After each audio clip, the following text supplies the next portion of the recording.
Pernah kepikiran nggak sih, apa ya yang bakal datang setelah era Wi-Fi super kencang sekarang ini?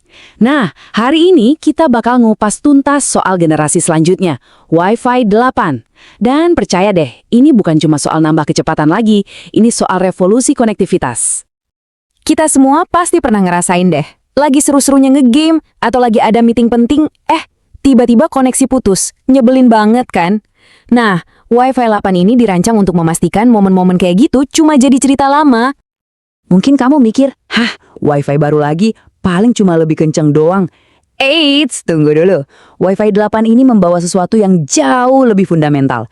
Ini soal perubahan cara kita memandang koneksi internet. Jadi ceritanya, momen penting itu terjadi di bulan November 2025. Waktu itu, Intel membeberkan visi mereka untuk Wi-Fi 8. Jadi ini bukan sekadar gosip atau rumor ya, tapi ini adalah peta jalan teknologi yang resmi dari salah satu pemain terbesarnya. Nah ini dia perubahan paling besarnya. Kalau Wi-Fi selama ini kita ibaratkan kayak mobil balap yang tujuannya cuma satu, mencapai kecepatan setinggi-tingginya, Wi-Fi 8 ini lebih mirip mobil pintar. Fokusnya bukan lagi kecepatan, tapi keandalan. Pertanyaannya udah geser dari seberapa kencang, jadi seberapa pintar dan stabil koneksi ini. Dan ini bukan kata saya loh, tapi langsung dari ahlinya. Carlos Cordeiro dari Intel ngejelasin dengan pas banget. Menurut dia, Wi-Fi 7 itu sibuk ngejar kecepatan puncak. Sementara Wi-Fi 8 fokusnya itu ke andalan, jangkauan yang lebih luas, dan keamanan yang lebih kuat. Kecepatan tinggi itu tetap penting, tapi bukan lagi jadi satu-satunya dewa yang disembah. Jadi bedanya kelihatan jelas banget ya. Wi-Fi 7 itu nanya, seberapa ngebut kita bisa lari. Kalau Wi-Fi 8 nanya, seberapa bisa diandalkan koneksi ini dalam situasi apapun. Ini bukan sekedar upgrade, tapi perubahan pola pikir. Sebuah revolusi kecil dalam dunia nirkabel. Oke, pertanyaannya sekarang, gimana caranya mereka bisa mencapai keandalan cerdas yang dijanjiin itu? Jawabannya, semua itu dibangun di atas 4 pilar teknologi yang jadi fondasinya. Yuk kita bedah satu persatu. Jadi, ada 4 pilar utama nih. Performa jaringan yang optimal, keandalan super tinggi dengan latensi rendah, keamanan dan privasi yang makin ketat, dan ini dia yang paling keren, integrasi kecerdasan buatan atau AI. Gabungan keempat inilah yang bakal menciptakan pengalaman internet nirkabel yang belum pernah kita rasakan sebelumnya. Kita bahas pilar keandalan tinggi dulu ya. Salah satu target utamanya adalah latensi di bawah 10 milidetik. Biar kebayang, ini tuh cepet banget. Saking cepetnya, jeda antara kamu ngeklik sesuatu dan respons yang terjadi di layar itu nyaris nggak ada sama sekali. Bener-bener instan. Nggak cuma itu, Wi-Fi 8 juga punya standar baru yang namanya Quality of Service.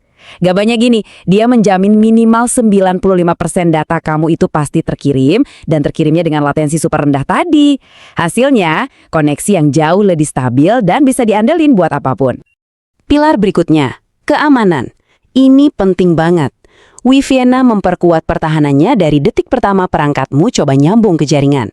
Jadi proses koneksinya itu sendiri langsung dienkripsi. Ini kayak mau masang kunci ganda di pintu depan, bahkan sebelum tamunya masuk. Dan pilar pamungkasnya, AI.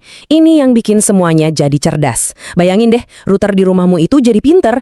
Dia bisa baca situasi. Dia tahu kamu lagi butuh koneksi super stabil buat main game kompetitif, sementara anggota keluarga lain lagi streaming film. Nah, si AI ini bakal otomatis ngasih prioritas ke koneksi game kamu. Biar nggak ada lag sama sekali. Keren kan? Oke, cukup ya soal teknisnya. Sekarang mari kita bahas bagian yang paling penting. Emangnya semua ini ngaruhnya apa sih buat kita dalam kehidupan sehari-hari? Kalau di rumah, ini artinya selama tinggal drama rebutan bandwidth. Anak lagi main game online, kamu lagi video call penting, dan pasanganmu lagi nonton film resolusi 4K, semuanya bisa jalan barengan dengan mulus. Koneksi kamu bakal diprioritaskan secara pintar, dan bonusnya, baterai perangkat-perangkatmu jadi lebih irit. Nah, buat di lingkungan kerja, ini benar-benar jadi game changer. Kamu bisa jalan dari ruang meeting ke mejamu sambil terus video call, tanpa koneksinya putus atau bahkan keganggu sedetik pun. Buat perusahaan, ini juga berarti mereka bisa nyambungin lebih banyak perangkat tanpa harus nambah access point. Jelas lebih efisien dan hemat biaya. Wah, ini semua kedengarannya luar biasa ya. Pertanyaan selanjutnya yang pasti muncul adalah, kapan kita bisa nikmatin semua ini? Yuk, kita intip lini masanya. Oke, jadi peta jalannya udah ada nih. Edukasi dan pengenalan awal dimulai akhir 2025. Tapi kita kayaknya emang mesti sabar dikit. Perangkat pertama yang benar-benar mendukung standar Wi-Fi 8 ini diperkirakan baru akan mulai muncul di pasaran sekitar akhir tahun 2027. Jadi, kesimpulannya sederhana. Masa depan koneksi nirkabel itu bukan lagi soal adu kenceng-kencengan, tapi soal seberapa cerdas dan seberapa andal koneksi kita. Ini tentang memastikan semua aktivitas digital kita berjalan tanpa hambatan sedikit pun. Pertanyaannya bukan lagi seberapa cepat, tapi seberapa bisa diandalkan. Jadi, apakah kamu siap untuk perubahan ini? Terima kasih sudah menyimak.